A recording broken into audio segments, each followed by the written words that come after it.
Hello students, welcome my channel. मैं सिर्फ doctor D के Sinha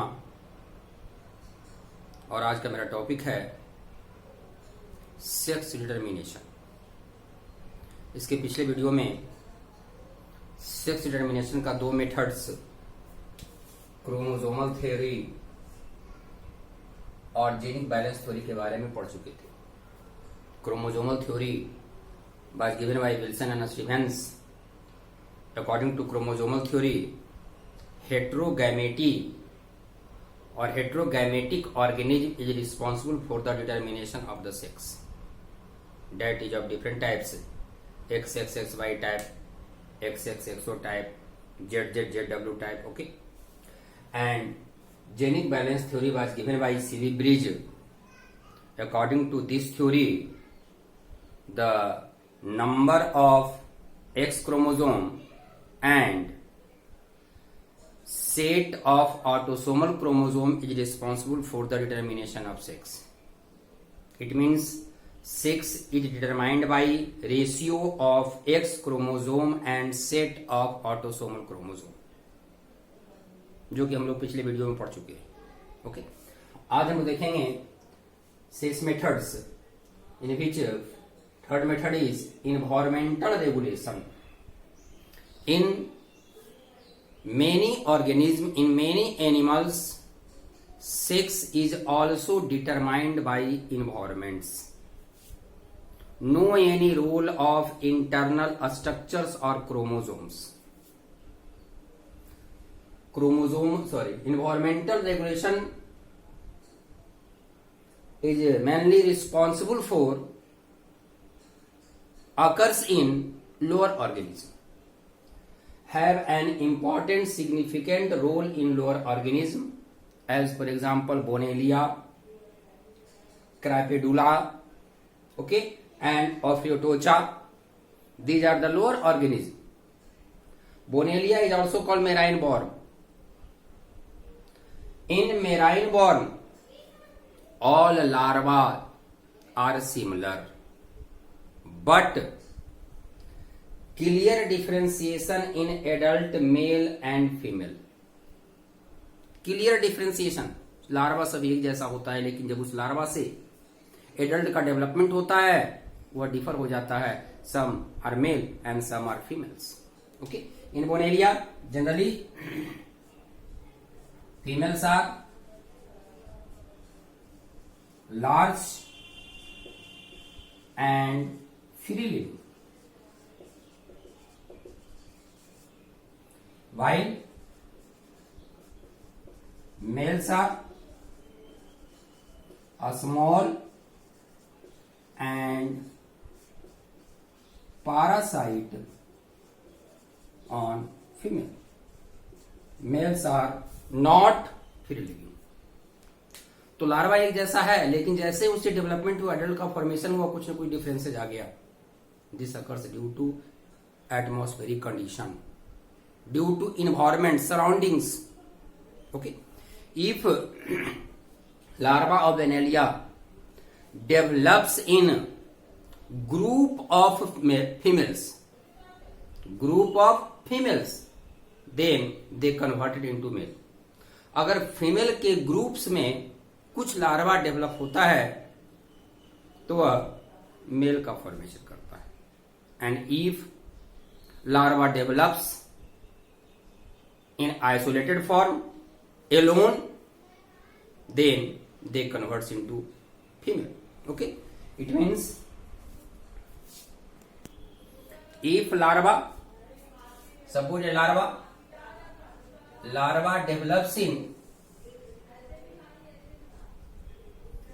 develops in group of female, then convert into male adult का formation करेगा। And if larva develops alone or isolated to other, then converts into female. It means development of male and female depends upon surroundings. In some other animals, such as in crocodile, lizard, some other reptilians, medusa, formation of male and female organism also depends upon temperature of the surroundings. Also depends upon temperature of the surrounding, and that is called TSD,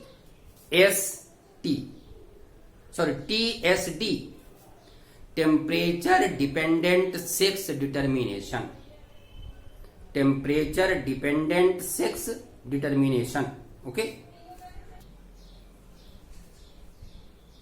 TSD, temperature dependent sex determination. It means determination of sex that depends upon temperature. Example, different reptilians as per see crocodile and lizard.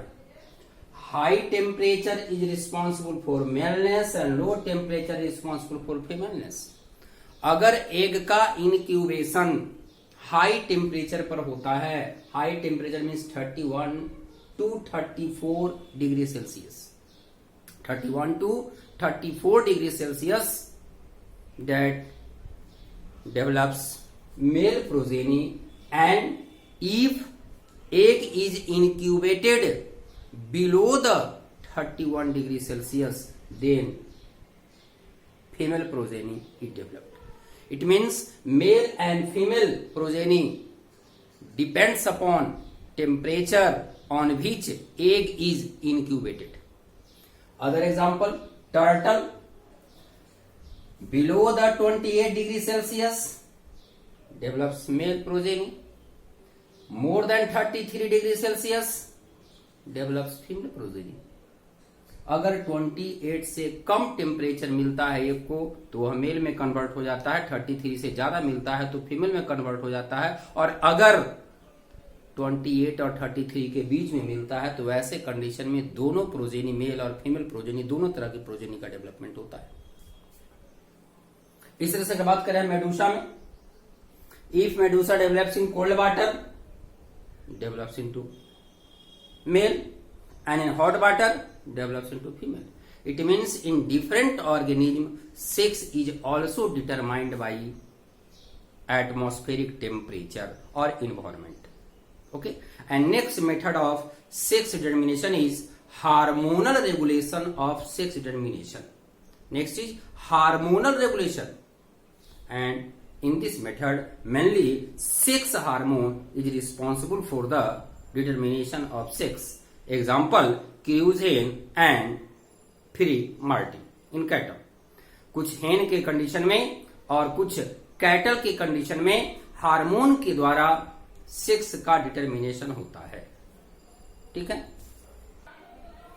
Next method of sex determination is hormonal regulation of sex determination, and in this method mainly sex hormone is responsible for the determination of the sex in organism. Okay, generally example, cruise hen, it is a type of hen. If ovaries are removed from hen, अगर hen से embryonic condition में ovary को निकाल दिया जाए, वैसे condition में उस hen में फीमेल के साथ साथ मेलनेस का भी कैरेक्टर्स अपीयर होगा. If ovaries are removed then it develops male characters. It means development of maleness character depends upon hormones. If ovary is present in hen, ovary secretes female sex hormones and that is responsible for the growth of femaleness characters. Other example is free martin in cattle. Free martin in cattle, it is a special condition that occurs in case of dizygotic twins. Free Martin का जो condition होगा वह dizygotic twins के condition में आता है generally, और opposite sex इन dizygotic twins. Dizygotic twins है और अगर दोनों का सेक्स अलग अलग है तो ऐसे कंडीशन में फ्री मार्टिन का डेवलपमेंट होता है। एक्चुअली होता क्या है कि एक ही मदर बॉडी के अंदर दो फीटस, मेल फीटस और फीमेल फीटस का डेवलपमेंट हो रहा है। In male progeny some gene, some substance are responsible for the development of the characters of maleness, such as muscularizing characters, and due to placental vascular system, mother एक है, उसके अंदर दो foetus है, दोनों में जो भी रिक्वायरमेंट्स का फुलफिल हो रहा है वह प्लेसेंटा के द्वारा हो रहा है। So, with the help of placental vascular system, some muscularizing substance is present in male also reach in female progeny. Male से कुछ सब्सटेंस जो कि मेलनेस कैरेक्टर के लिए रिस्पॉन्सिबल है वह फीमेल बॉडी में ट्रांसफर हो जाता है, और ऐसे कंडीशन में वह जो फीमेल होती है वह अस्टेराइल हो जाती है। देखिए, genetically female fetus muscularized in the presence of male co-twins, साथ में डेवलप होने वाला twins, co-twins, giving rise to sterile heifer or cattle, sterile heifer or cattle, and this is occurs due to placental vascular system muscularizing molecule reach in female, male से कुछ substance placental vascular system के help से female body में transfer हो जाता है, and in female body disturbs the normal sexual differentiation, means sex की proper development और डिफरेंशिएशन को इफेक्ट कर देता है। This is example of freemartins, and this type of condition is called gynandromorph. This type of condition is called gynandromorph. Guy means female, andro means male, morph means forms. It means both types of characters appears in same individual, that is called gynandromorph. That condition is called gynandromorph. Gynandromorph, also called sex mosaic, very rare and a special type of organism which have half male and half female characters or body. Generally, example seen in Drosophila, silkworm, mosquito, etc. अब देखिए इसका reason क्या है। Generally in Drosophila XX, XY type of genotype chromosomes XX and XY. If female Drosophila zygote having XX chromosome, zygote divides by mitosis cell division for the formation of embryo, and during mitosis cell division non-disjunction of chromosomes takes place. Non-disjunction it means जो XX है, अगर एक तरफ X चला गया और दूसरा तरफ नील हो गया, एक तरफ X चला गया ना और दूसरा तरफ नील हो गया, in this condition this forms male cells and this forms female cells.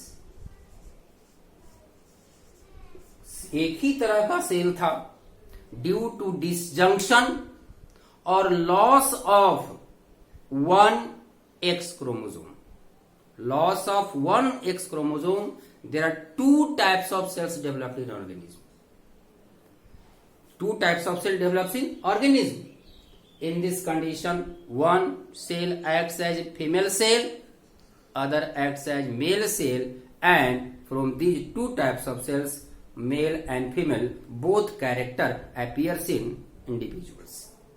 So this condition is called gonadotroph.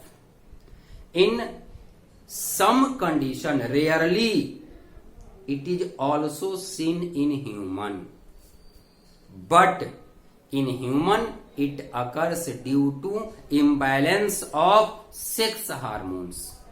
In some cases, some secondary sexual character of male also develops in female. Some secondary sexual characters of male develops in female. Okay, so it is gonadotroph. And next is cytological basis of sex determination, and that is last, cytological basis of sex determination. Cytological basis of sex determination, also called Lyon's hypothesis. Generally, in case of female, mammals or human, 2 X chromosomes are present. In some conditions, 1 X chromosome becomes inactivated. 1 X chromosome becomes inactivated and heterochromatin, दो में से एक chromosome inactive हो जाता है और वह heterochromatin की तरह बिहेव करने लगता है. दूसरा जो एक्स क्रोमोसोम है वह यू क्रोमैटिन की तरह बिहेव करता है. Okay, in case of mammal, any one of the X chromosome randomly and temporarily get inactivated and becomes facultative heterochromatin.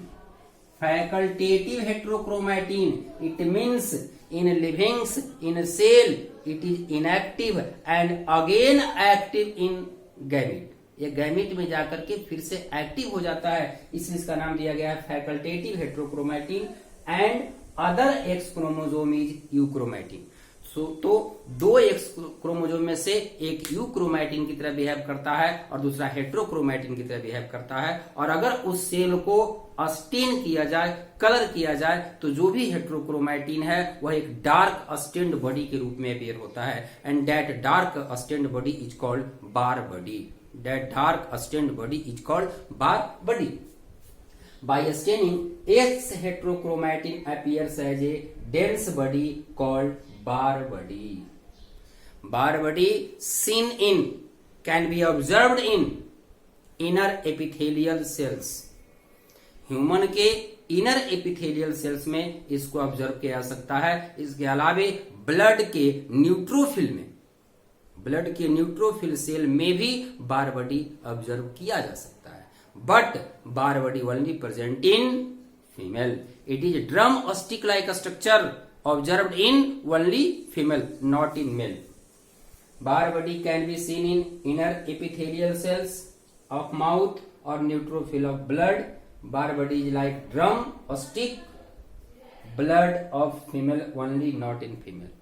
Neutrophil cell of female, female के न्यूट्रोफिल में इसको observe किया जा सकता है, मेल के न्यूट्रोफिल में इसको ऑब्जर्व हम नहीं कर सकते.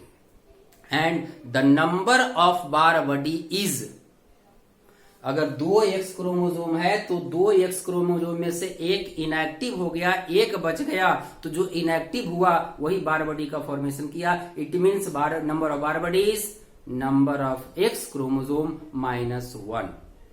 number of X chromosome -1.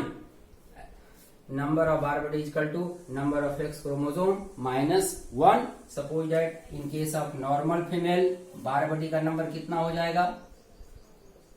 bar body in case of normal female 2x, तो 2 - 1 is equal to 1 bar body. In normal male 1 - 1, no bar body.